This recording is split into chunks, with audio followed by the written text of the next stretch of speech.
오늘 우리에게 주신 하나님의 말씀은 역대상 8장에서 11장까지의 말씀입니다.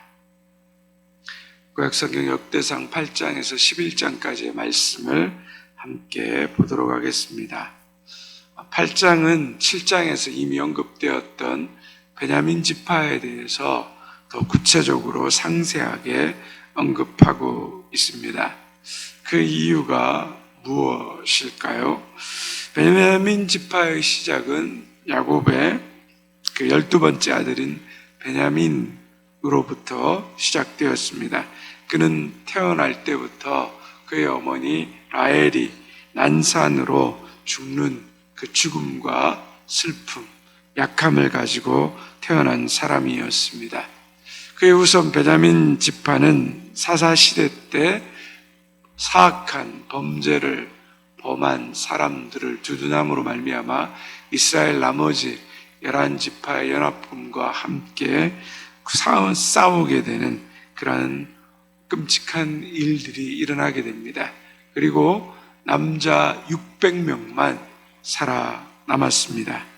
하지만 베냐민 지파는 남유다와 북이스라엘로 분열되는 그 순간에 하나님의 말씀이 있고 성전에 있는 남유다 지파를 선택함으로 말미암아 그들은 하나님의 은혜를 입게 됩니다.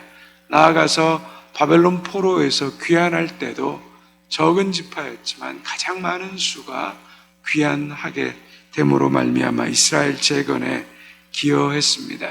그 결과로 인해서 하나님께서는 시작이 가장 작았을 뿐만 아니라 중간에 심각한 오류를 범했었지만 하나님 말씀 앞에서 그 중심을 잡고자 했던 베냐민 지파에 대해서 보다 상세하게 기록하게 하셨습니다.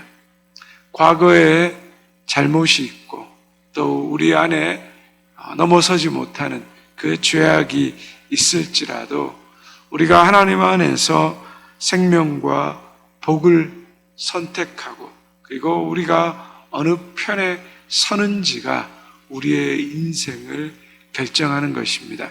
과거가 중요하지 않은 것은 아니지만 우리는 과거에 매여 있는 자가 아니라 오늘의 이 현재의 삶과 미래의 삶을 바라보며 살아가는 사람입니다. 그러면 과거에 매여서 내 자신을 책망하고 그 과거가 나를 붙잡고 그것 때문에 내 삶이 앞으로 나아가지 못하는 것은 어리석은 것입니다. 하나님은 우리를 알고 계시고 우리의 연약함도 다 알고 계십니다. 중요한 것은 우리의 잘못과 우리의 죄악을 깨닫는 즉시 그것에서 돌이키고 우리의 삶이 하나님 편에 서는 것입니다. 오늘도 우리가 과거의 메인 인생이 아니라 미래를 바라보고 현재의 삶에 충실함으로 하나님 앞에 귀하고 복되게 쓰임받는, 그래서 나뿐만 아니라 우리 다음 세대인 자녀 세대들이 더 아름다울 수 있는 인생이 되는 저와 여러분 되기를 주님의 이름으로 축원드립니다. 9장입니다. 9장 1절에서 9절은 포로 생활에서 귀환한 12지파의 족보를 언급하고 있습니다. 1절 하반절에 보면 유다 왕국이 무너진, 마지막으로 남유다가 무너진 이유가 하나님 앞에 범죄했기 때문이라고 밝힙니다. 그러므로 포로 귀한 자들은 왜 나라가 망했는지, 그들이 어떤 문제를 가지고 있었는지에 대해서 정확하게 알고 있었던 사람들입니다. 그러면서 그들의 귀한 명단에 레위 지파를 언급합니다. 2절 말씀 함께 읽겠습니다. 그들의 땅 안에 있는 성읍에 처음으로 거주한 이스라엘 사람들은 제사장들과 레위 사람들과 느다님 사람들이다. 나라가 망한 것은 그들이 하나님을 버리고 우상을 숭배하고 하나님 말씀에 불순종했기 때문입니다. 그들의 성전에서 드리던 신앙과 삶의 예배가 완전히 무너졌기 때문이라는 겁니다. 그러므로 귀환하는 자들이 돌아올 때 그들은 그들의 삶과 신앙을 회복하고 성전 신앙을 회복할 수 있도록 돕는 제사장, 레위인, 이 느다님 사람들이 먼저 오게 된 것입니다. 그 안에 포함되게 된 것입니다.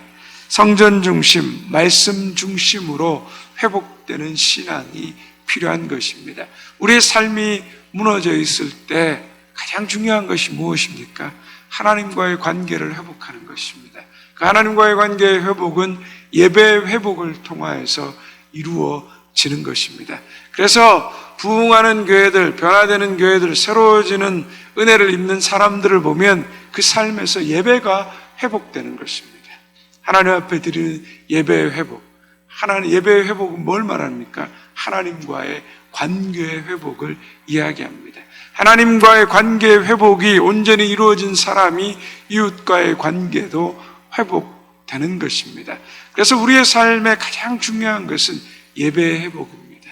하나님 앞에서 하나님의 은혜와 사랑을 충만히 받아 누림으로 말미암아 그 은혜의 회복이 우리의 삶 속에서 우리의 삶을 이웃과의 관계, 그 은혜와 사랑으로 회복시키는 겁니다.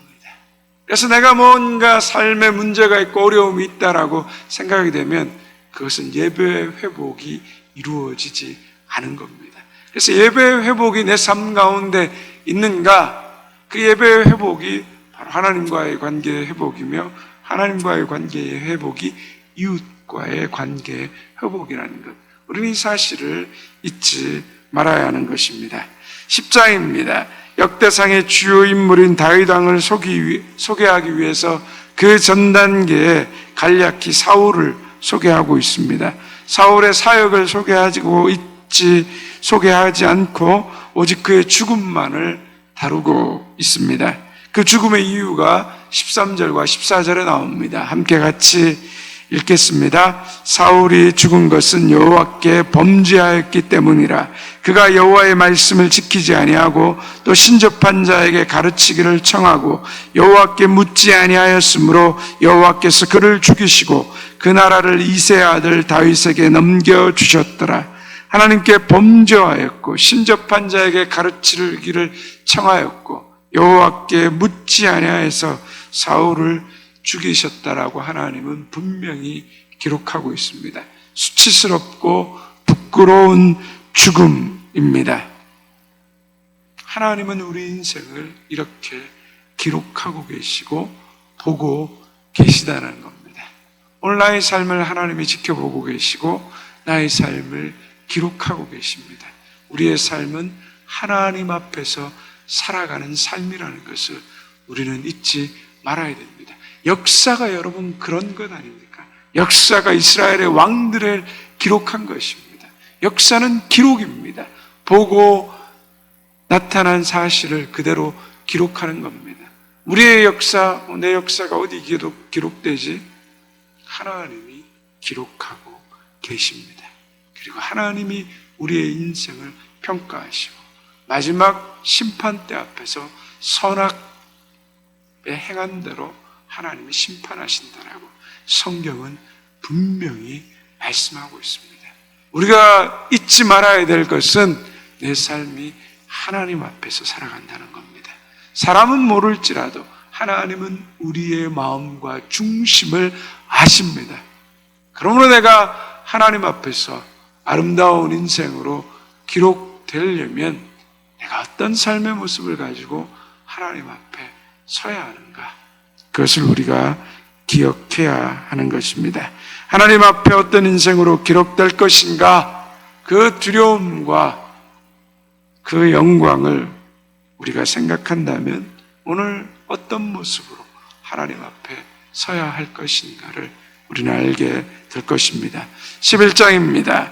1절에서 9절은 다윗이 이스라엘 왕으로 즉위한 것과 여부스 족속을 예루살렘에서 쫓아내고 차지하게 된 일에 대해서 말하고 있습니다. 11장 10절부터 12장까지는 다윗의 용사들과 군사들의 이야기가 길게 나옵니다. 다윗의 용사들이 어떤 사람이었는가 말합니다. 11장 10절의 말씀 함께 읽겠습니다. 다윗에게 있는 용사의 우두머리는 이러하니라. 이 사람들이 온 이스라엘과 더불어 다윗을 힘껏 도와 나라를 얻게 하고 그를 세워 왕으로 삼았으니 이는 여호와께서 이스라엘에 대하여 이르신 말씀대로 함이었더라. 자, 여기에 보면 용사의 모습이 두 가지 드러납니다. 어떤 사람입니까? 힘껏 돕는 사람이었다는 것과 그리고 여호와의 말씀대로 행하는 사람이었다는 겁니다.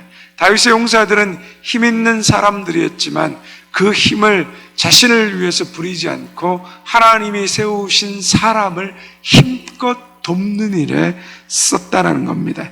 그리고 자기가 원하는 것을 꼭 이루고야 마는 사람이 아니라 하나님의 말씀대로 행하는 사람이었다라고 말하고 있습니다.